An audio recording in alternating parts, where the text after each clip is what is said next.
Welcome to section 3 of the 2024 Texture Sampler Knit Along. We have 2 sections already completed, so I have them in a convenient playlist. Be sure to watch that and get caught up. There is an intro that tells you what to get, as well as the 2 previous sections so you know what to do to get to this point. The pattern is available for free on my blog, phoenixgatecrafts.com. So please go there for the written instructions. You can get the complete pattern on my Etsy at etsy.com/shop/phoenixgatecrafts. That one you do have to pay for, but you don't have to deal with ads, and you have the whole thing as well as the crochet along pattern. I am running both the crochet along and the knit along at the same time, and they are different. So if you're interested, you can participate in that one as well. They make the same things technically, but they are completely different projects. And with that, let's get started on today. I am switching colors to this purple. All right, so this time is going to be a little bit different. Not in the initial part. We are totally just going to knit 5. And I do weave in Steven. Sorry if you find it annoying, but I really just don't like weaving in the ends later. So I do it now. And I've shown you this a few times, so it shouldn't be too much of a surprise. Now, this first row is going to be a little bit different than normal because we always start with just a plain old knit every stitch row. But we need 3 more stitches in order to actually do the pattern correctly, and we have symmetry on both sides. So what we're going to do is we're going to do a make one right here, right after the first 5. We're going to make one right. So you lift the bar and you always put it on your needle so the needle is going back to front on this bar. Then I always have to kind of scoot it over to kind of create a little loop right here that I can get under to stick my needle in, and then I just treat it like a normal knit stitch at this point. It creates a handy dandy little loop in the previous row, and you've just created 1 stitch. Now you're going to knit into the middle. Now I do specify 60 stitches, but if you're doing more or fewer, you can do however many you want. The point is just to get to the middle.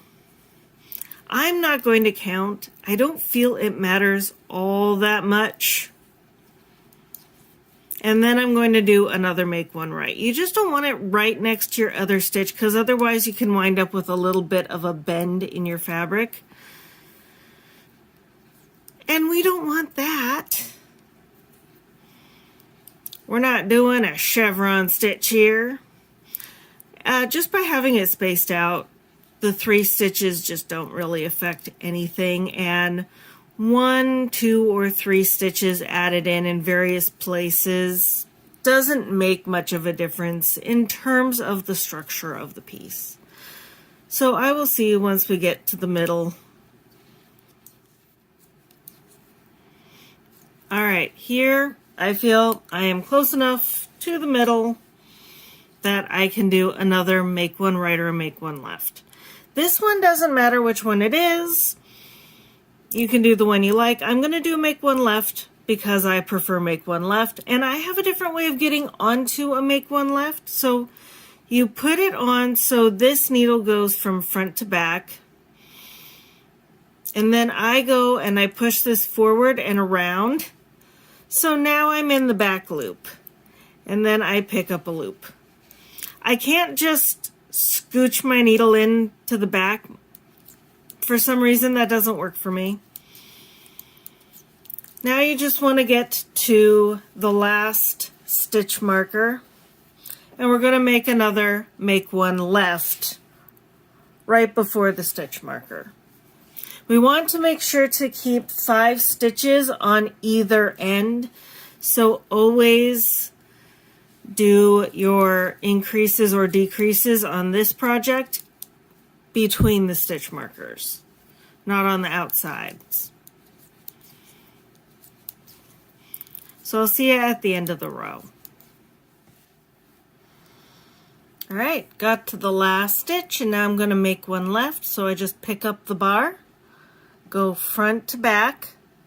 I twirl around, but you can go straight into the back half of the loop and knit a stitch. That's to make one left. And then, of course, knit the last 5, because we always knit the last 5. Now, we're just going to do your classic purl row. We've done a bunch of these already.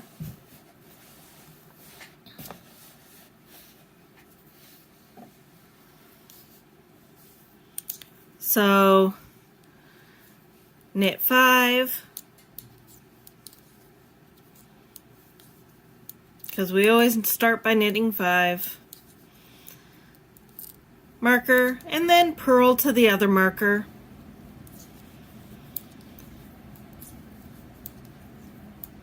And then knit the last 5 stitches. I'll see you on the next row. All right, welcome to row 3. I already did my knit 5 to the marker. And this is the first of a 12 row repeat. And unfortunately, the front and the back don't mirror each other. They are not the same. It is 12 different rows. But it does go pretty quickly, and it is an 8 stitch repeat with just 3 stitches at the end. So here's what we're going to do. We're going to do knit 3, 1, 2, 3, purl 2, knit 1, purl 2. So to repeat that, knit 3, and you can always double check that you did it, because I zone out and can't apparently count to 3 sometimes. So 1, 2, 3. Purl 2, knit 1, purl 2. The way I think of it is, starting with knits, it's 3, 2, 1, 2. So just to do it one last time, knit 3,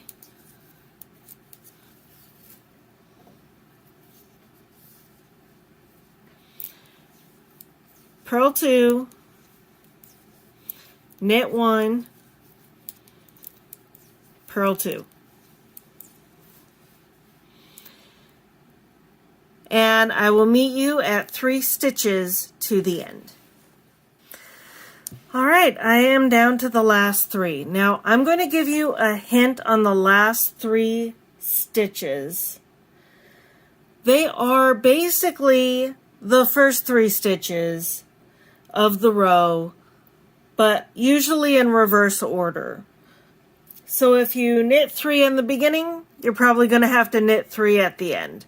If you, for example, purl 1, knit 1, purl 1, you're going to have to at the end purl 1, knit 1, purl 1. Just in case you ever get confused, you're just continuing the last 3 stitches of the pattern, which in this case are a knit 3, and then you knit to the end.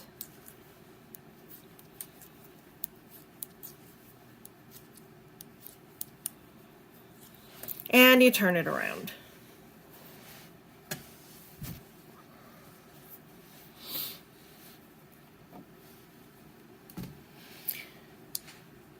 Now for row 4, we are going to knit 5,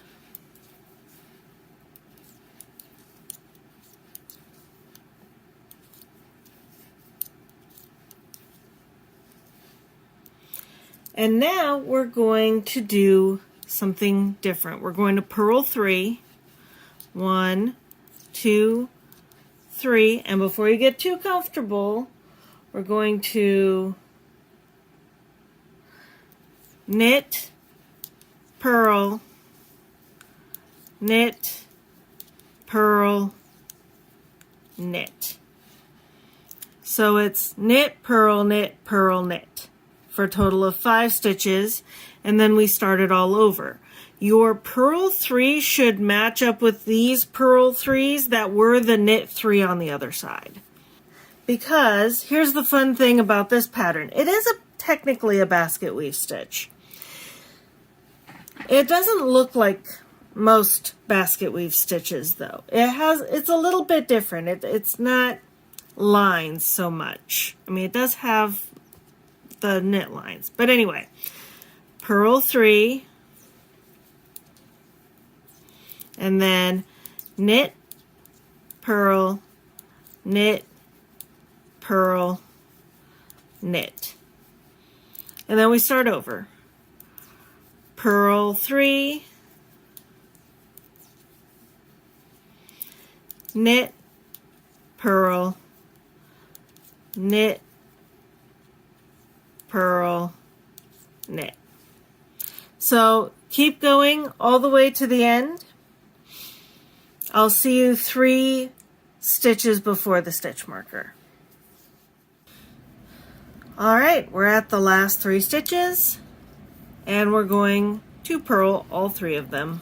1, 2, 3. And of course, knit the last 5.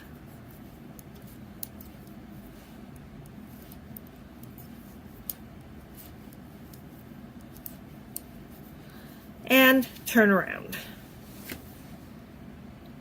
Now, here's the thing. It's not that we don't have any repeats in this pattern. It's just that they're not the one-to-one they were from the last section. Because this row, row 5, is a perfect repeat of row 3. So just a quick reminder, 1, 2, 3, 4, 5 knits, slip the marker, and then we're going to knit 3, and look at how the knits are all lining up right here. We've got a nice little row of knits, and then we've got 2 purls, 1 knit, 2 purls, and then we start over with these 3 knit stitches. 1, 2, 3, and then 2 purls, 1 knit, and 2 purls. Yes, it is creating basically a knit line and then some seed stitch and then another knit line and then seed stitch. So you continue this 3, 2, 1, 2, 3 knits, 2 purls, 1 knit, 2 purls, all the way to the last 3 stitches before the marker. Then you're going to knit those last 3 stitches and then knit to the end. I'll see you on the next row. All right, now we're at row 6, so we're just going to repeat row 4. 1, 2, 3, 4, 5.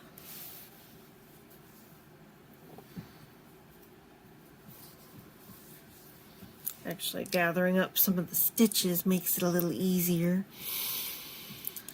And then we're going to do, just like before, 3 purls,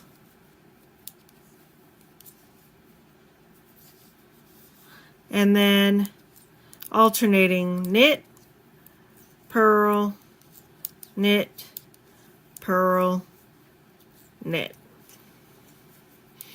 All right, so 3 purls, knit, purl, knit, purl, knit. Do it all the way across to 3 stitches before the stitch marker, purl those last 3 stitches, and then knit the last 5 stitches on the row. I will meet you back for row 7.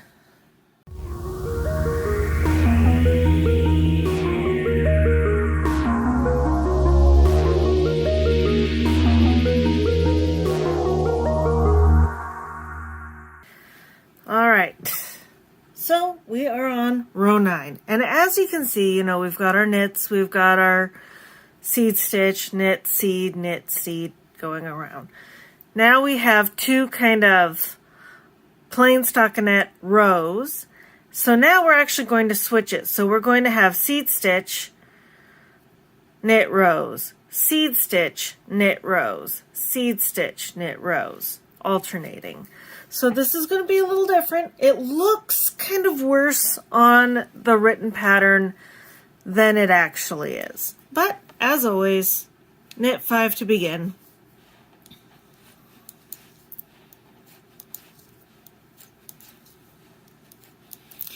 Now, we start with a purl 1, knit 1, purl 2, knit 3,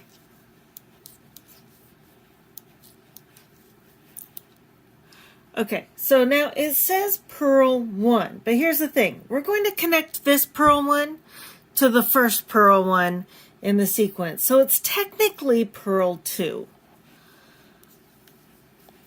Because we have the 1 to the end and 1 at the beginning, so it's purl 2. And then knit 1. This knit 1 should be in the middle. We have a knit, let's see. We have 3 knit rows. This knit between the 2 purls and then the next 2 purls should be smack in the middle. It's the second one out of the 3.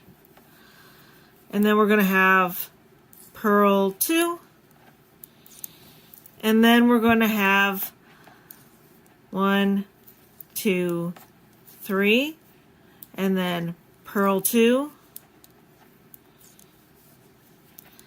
knit 1, purl 2, knit 3, and then we just do that over and over again. It's technically a purl 1, but it's effectively a purl 2. Knit 1, purl 2, knit 3. And you're going to do that across. And just understand that the last 3 stitches are going to be a purl 1, knit 1, purl 1 before the marker. And then you'll knit the last 5 stitches. So go ahead and do that all the way across. And I'll meet you on row 10. All right, welcome to row 10. I've already done my first knit 5. All right, so this one starts off with a purl 1, knit 1, purl 1, knit 1, and then we're going to purl the next 3 stitches, which, just like before, are already purl stitches on this side, knit stitches on the other side. So we're just going to purl these 3. And now we're just like in a previous row, just like rows 4 and 6, basically. We're going to knit 1, which is technically the end of the repeat, purl 1, knit 1, purl 1, knit 1, purl 3, and then knit, purl, knit, purl, knit, purl 3. Sorry about that, had a technical issue. Anyway, we just purled 3, and then we're going to knit, purl, knit, purl, knit, and we're just going to keep doing that all the way across. The last 3 stitches will be purl 1, knit 1, purl 1 before the last marker, and then you'll knit the last 5 stitches. I'll see you on row 11. Alright, welcome back. We are on row 11, and I already did my initial knit 5. So this is actually a repeat of row 9. So just like before, purl 1, knit 1, purl 2, and now we're in the same old thing of 3, 2, 1, 2. Knit 3, purl 2, knit 1, purl 2, knit 3, and remember they line up now. 1, 2, 3, and then purl 2,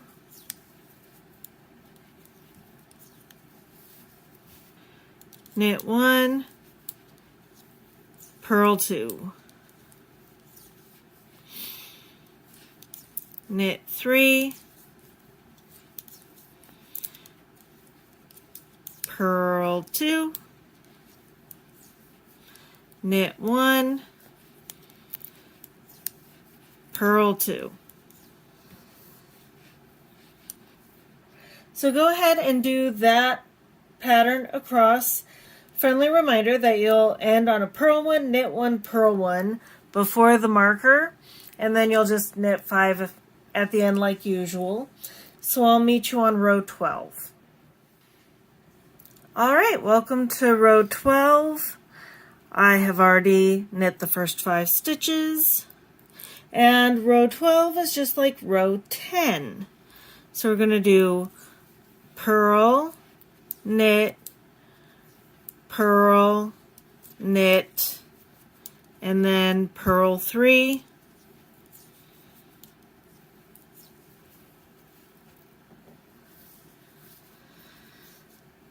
and then knit, purl, knit, purl, knit, and then purl 3,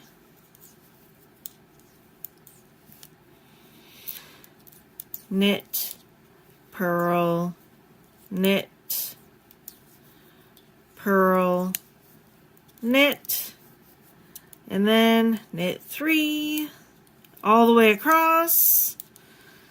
Your last 3 stitches will be purl 1, knit 1, purl 1, and then you'll knit the last 5 stitches after the marker.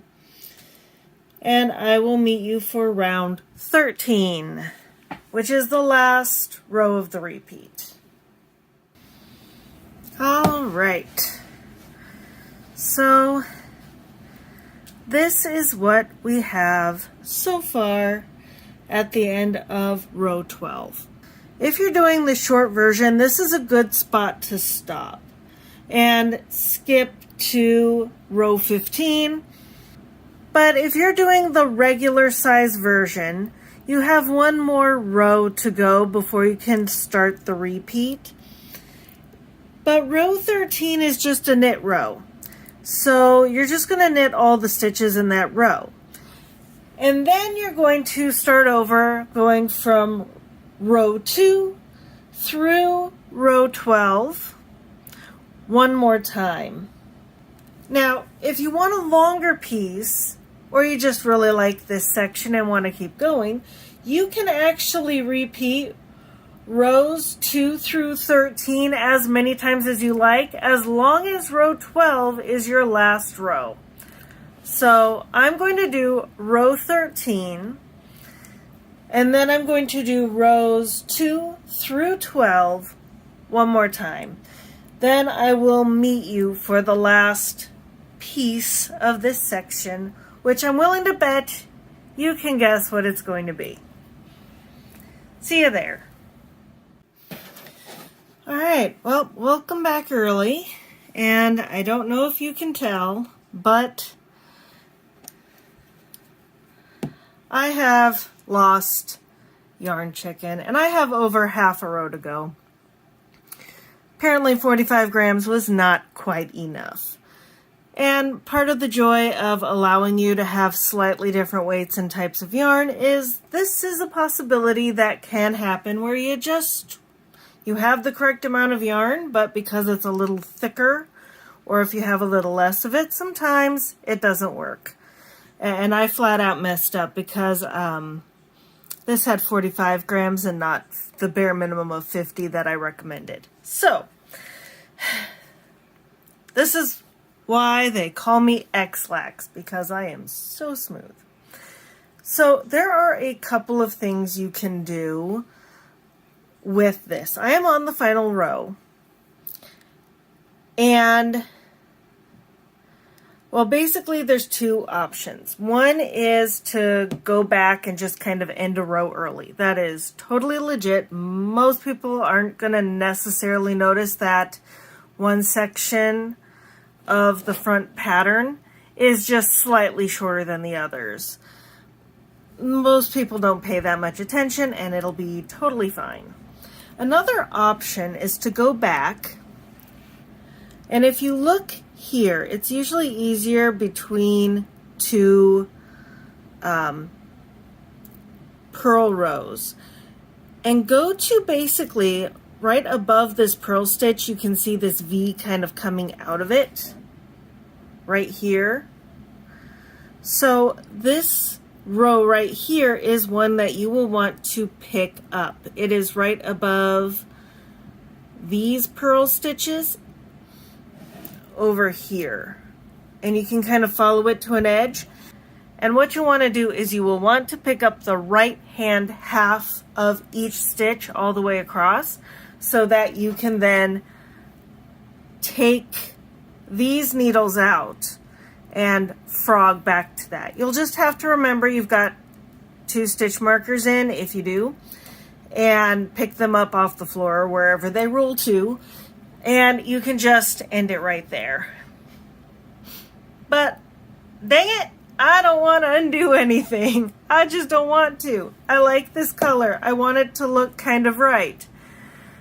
So here's what I did. I found other yarn.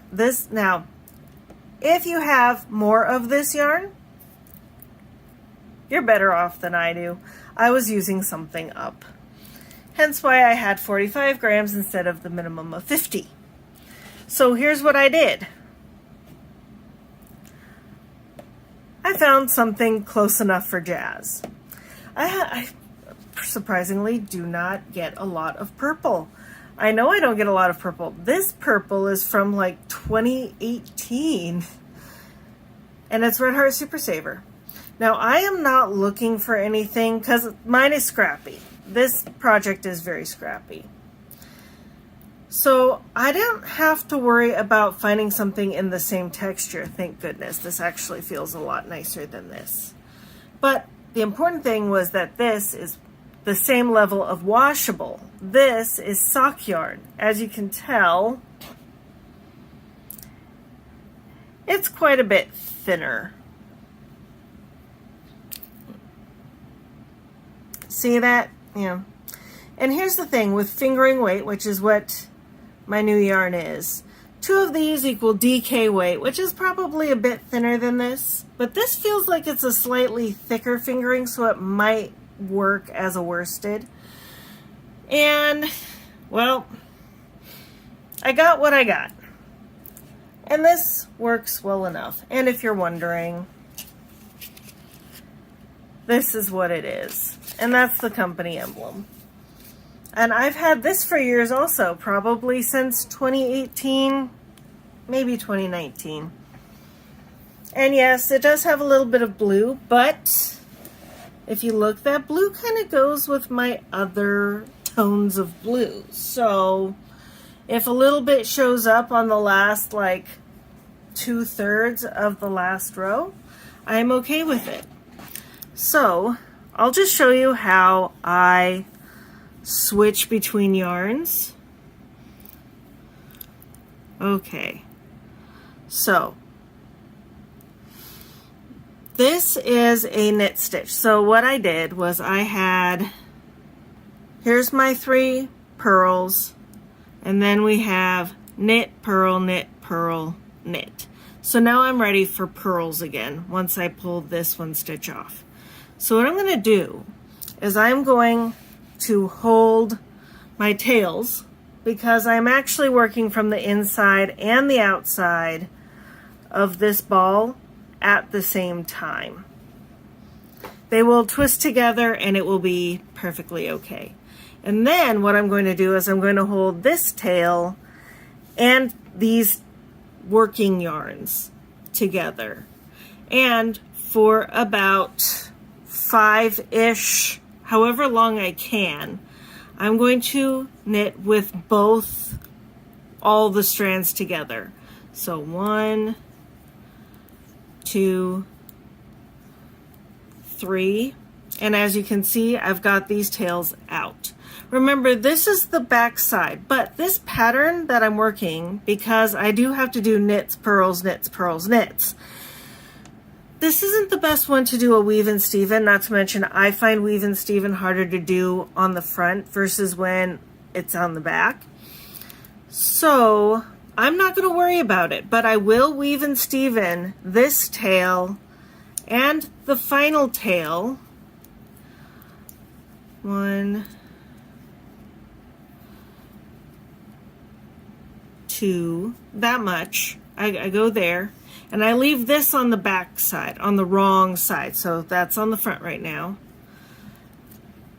3, 4, 5. Now, these are thinner than this. And whenever you're doing basically 2 strands together, I know it's 3. We're going to just kind of deal with it. You always wind up with some thicker strands anyway. Just give them a little tug. And then I'm just going to treat each of these when I do my next row. I'm going to just treat these like regular stitches. Like all of that is just 1 stitch. It'll be a little extra thick, but it'll be okay, especially if you make sure to knit these stitches tightly. And now I'm just going 1, 2, 3, 4, 5. And now I'm just going to continue in the pattern. Is it going to be a little thin? Yes. Is it going to be a little different on drapiness? Yeah. Do I care? Not really. Because for me, the color was a little bit more important than one row being just as thick. But if you're more of a texture person versus a color person, you know, you might want to choose something like, I'm going to be doing this color in the next section. It's not too far off. So, and this one's a lot softer and about the right size. You might choose to go that route. But something I want to mention, because I won't mention it once we change, I will be picking these up as I get to them and weave and steven across for about 3 or 4 stitches, 5 at the most for each. I will not be doing both at the same time though. Just enough to get these fully woven in, because between these and then the weave and steven, I have no fear of them coming out because they're definitely going in more than 3 directions at once. So now I do just the normal pattern.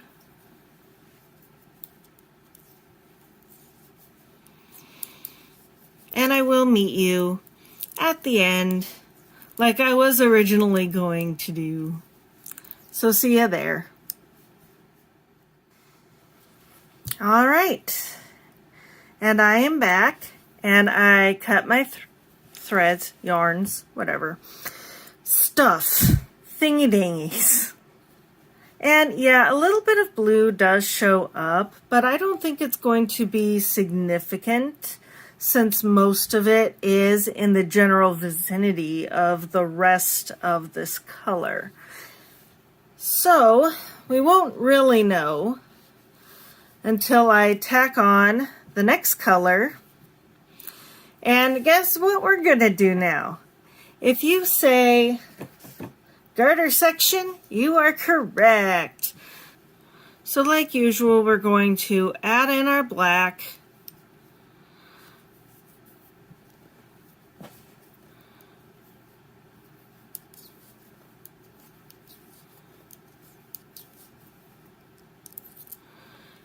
And we're going to knit every stitch for a total of 10 rows. And once you get a little bit into it, you'll be able to hold it up, because remember, when you add in a new color, that's just putting the new color on the needles as loops. It's not creating them into stitches yet. Whatever you did, you'll be able to see now how much of an effect it has. And I really can't see too much of a difference between my BS stitches. And remember, because I have 2 strands together, I am knitting 2 strands together. But it doesn't look all that much different because it's only for 1 row. And as I get over here,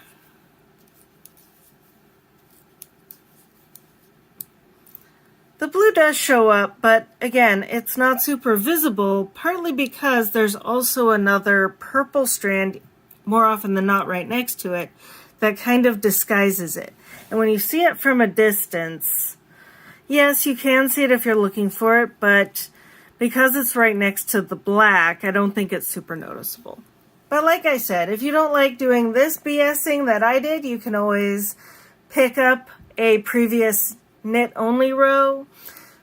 So I will see you after the garter section in just a minute. With this we are done, and with it we have a fairly simple basket weave that's pretty unique, a little different than most basket weave stitches I've seen. So if you're feeling a little tired of these kinds of patterns, rest assured next week is a very easy pattern. So make sure you are subscribed so that you see that video drop, and hit the bell for notifications so you can start early if you like. And I will see you next week. Happy crafting! Bye!